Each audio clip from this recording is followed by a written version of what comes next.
three reasons why you need to do things now. Firstly, there has been a redefinition of new norms. And what I mean by that is that there's been a reimagination of how things should look like.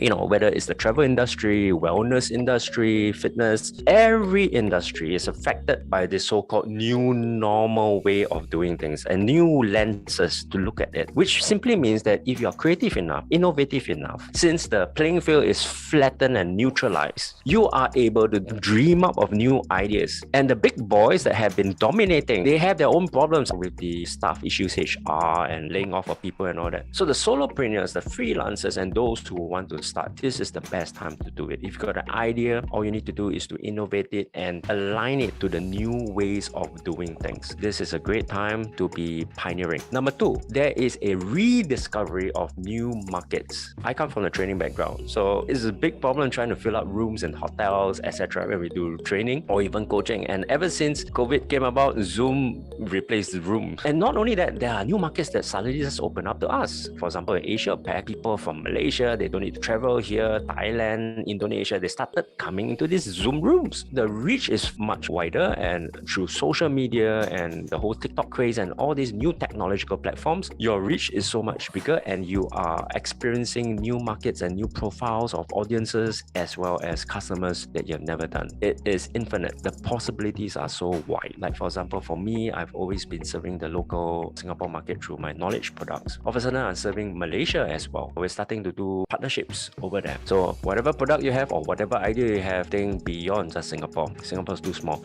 Number three is the redistribution of wealth channels. Again, earlier on, I hinted that money is still around, but the difference between now and previous recessions, let's talk about the 2008 recession. Most of the countries, the government would pump in the money to the high level, the banks, the MNCs and all that. But this time, for the first time in a long, long while, governments all over the world are pumping money to the middle. So you're talking about the man on the street, the lay person, even the SEPs, the self-employed persons with job grants, training grants, wage credit support, JGI, all kinds of stimulus packages so that the majority of society is able to sustain businesses and also continue their transaction. Which means if you are able to do your B2C or if you're able to serve and provide solutions for small businesses, this is the time for us because of the redistribution of this wealth channel. And you can grow your business, you can scale your business simply because of all these grants that are available to keep businesses alive.